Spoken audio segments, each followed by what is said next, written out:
Ah, yes, archers. Archers and Rise of Kingdoms. You guys know my affinity for the archers?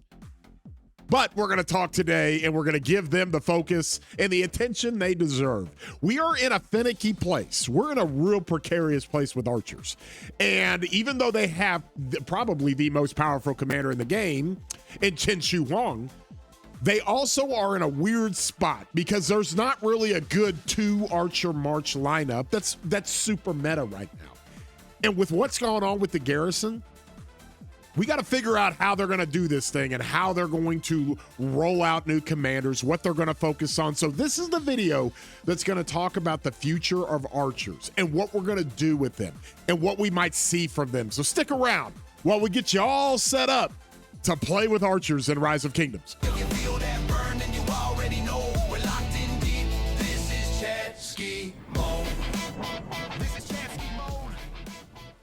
Hey everybody, I'm your boy War Daddy Chatsky. I do videos all the time for Rise of Kingdoms. I'm a sponsored creator, and I love doing this stuff to talk about speculation, what's going to happen, predictions, and all those types of things. If you enjoy these videos, please throw a thumbs up on it, give it a like.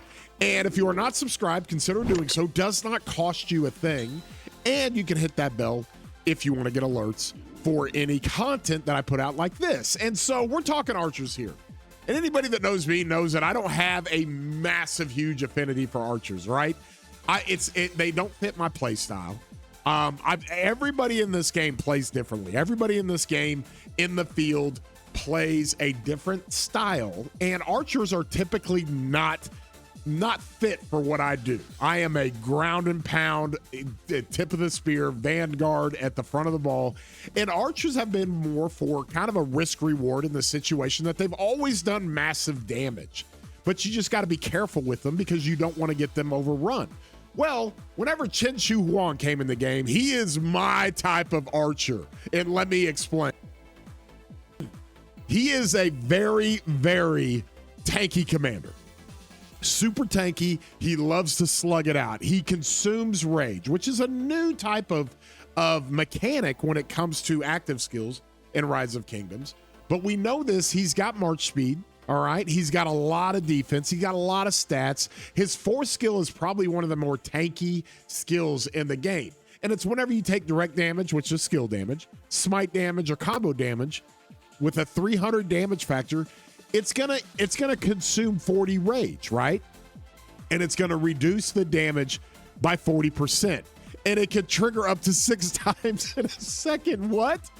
So that is basically a 40% damage mitigation when it comes to taking smite, skill damage, or combo damage. So this guy was like built for me. I love it. And he's incredible in the field. He's absolutely busted. You can run him with good gear. You can run him with bad gear. You can run him with just about any commander you want, and he does exceptional. You know, his pairings with Zhuge and YSG are top-notch, and he has revived YSG, and part of the reason why is because of YSG's skill damage bonus that he has on his skills and the fact that YSG has the museum buff, right? YSG is going to add an additional 12% of skill damage to what Chen already does, because Chen ramps up the skill damage and it's super effective. 12% additional skill damage. Just absolutely crazy. Plus another 20% archer defense. So that is a tanky march, all right? Zhuge has got some debuffing capabilities that he does from his expert or from his active skill, where the troops hit by this active skill do 15% less damage for 3 seconds. A really good debuff.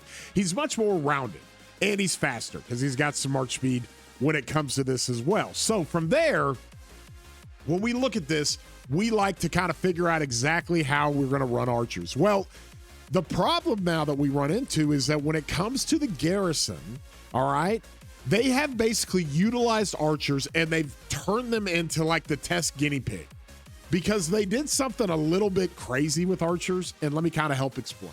All right, they took the Garrison and they turned the Garrison into a healing and true damage Garrison. All right, it does a mighty healing, and which can be effective. We've seen more of that with more commanders that have come into the game, like Gang on the Cavs and others. And so when we see this, there are all kinds of different aspects to the Archer Garrison that could that could work and could not work. And we're trying to kind of figure out exactly how they're going to do this because they came with CY here and they gave us the circle armaments, right? The circle formation. Like, what does this damn thing do? And so we're in just a weird disjointed situation to where this is going to be a type of armament formation that enhances healing and it enhances some of the different things that the healing commanders do. And so with that being said, you know, healing has always kind of been taboo in Rise of Kingdoms because you could be a bad commander that heals a lot and all you're going to do is just heal more to get worse reports. However, with Mighty Healing, it's changed things just a little bit. So when we see this overall for the Garrison, we're trying to figure out exactly what they're going to give us, okay? Do they keep going this direction of true damage and healing? Or do they go back to the typical type of Garrison that we've seen in the past, like Dido, where it's just big skill damage, right?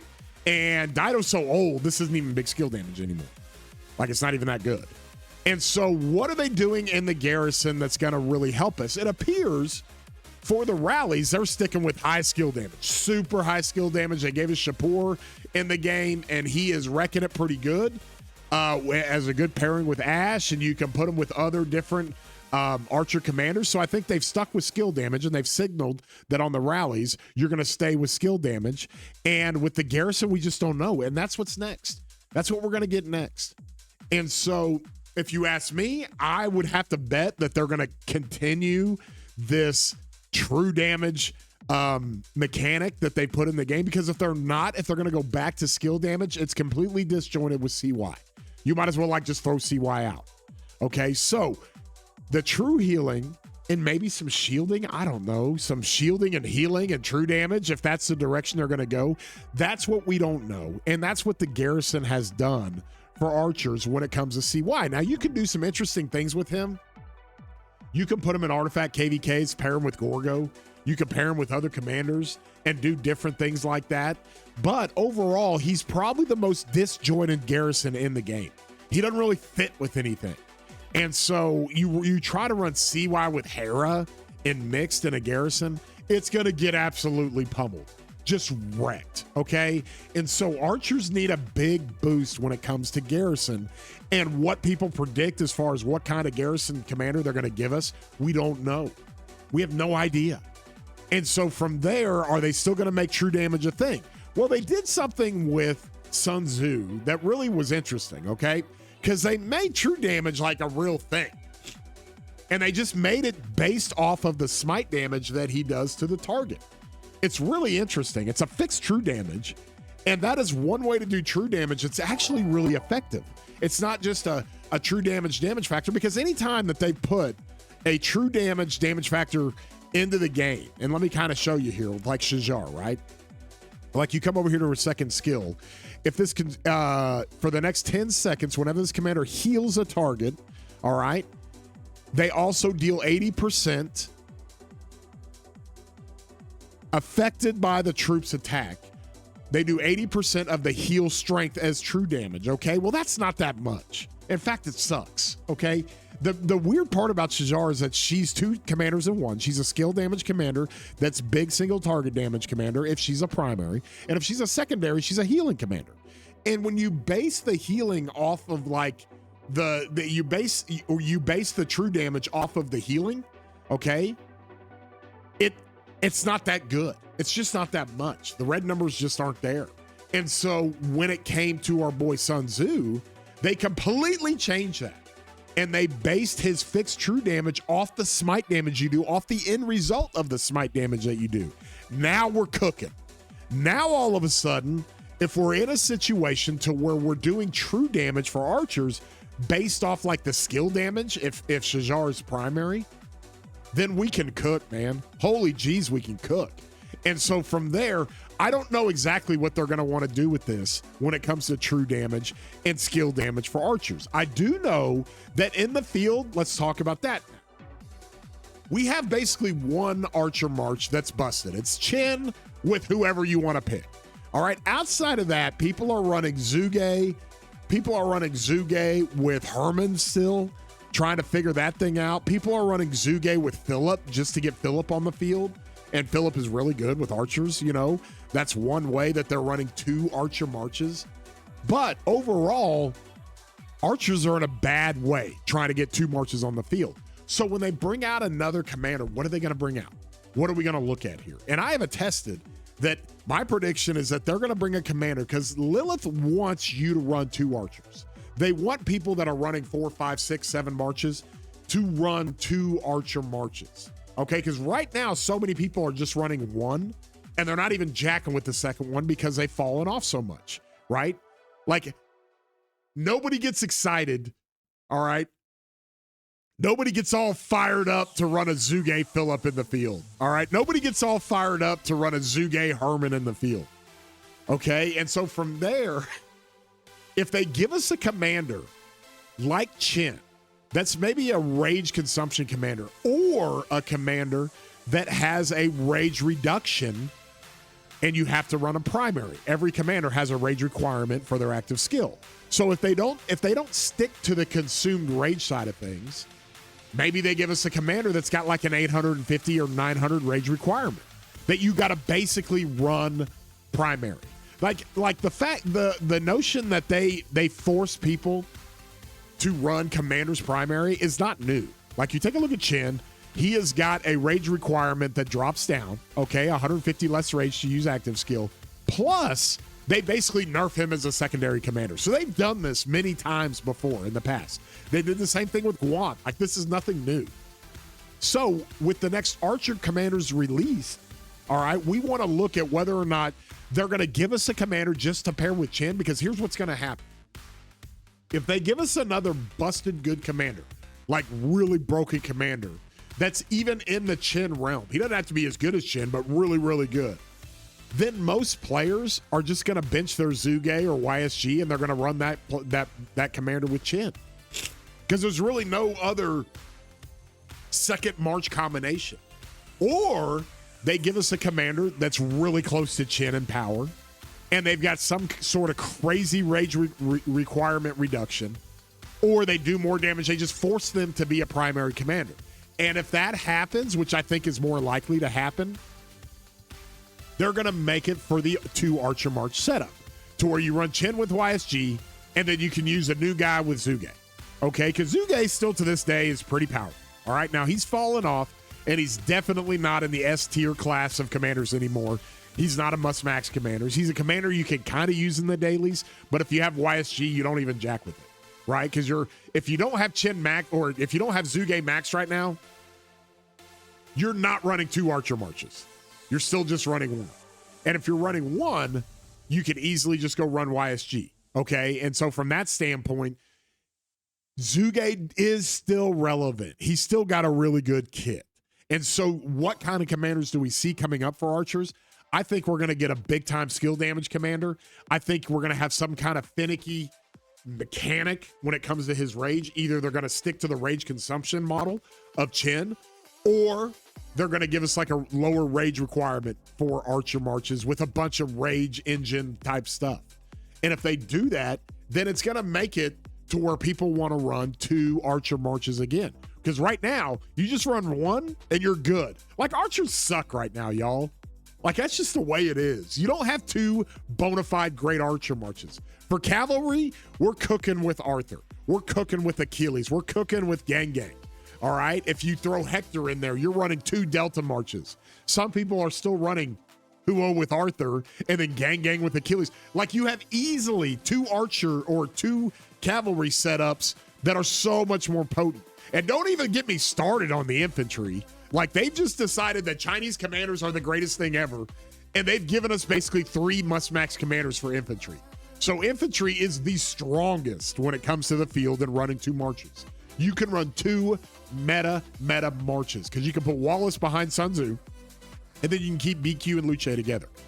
So for archers, we don't have that luxury right now, and it's not good. Now, they do have the most powerful commander in the game that's basically carrying everything in the field, but they got to have something else, okay? I don't see them giving us an Archer March in the field that is going to be just single target skippable. They're not going to do that, okay? They've got to make archers relevant again in the field, And they got to give us an excuse to run 2 archer marches, because right now we are not doing that, okay?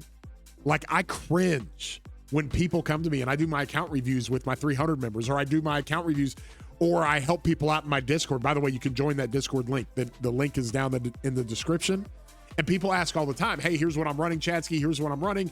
They want to get advice from everybody. And just any 2 archer march lineup is so brutal. And the only one that I think is halfway acceptable is just a makeshift situation where your second archer march gets Philip in the field.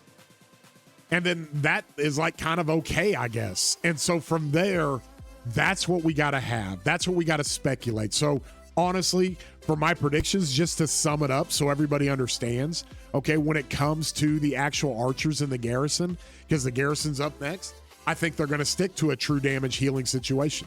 I think if they revert back to skill damage, it's going to make it a problem, okay? And so from there, what do they do in the field? If I had to bet, they're going to give us another commander that has to be primary. You can't just slap him behind Chin, all right? Because Chin has to be primary. We know this.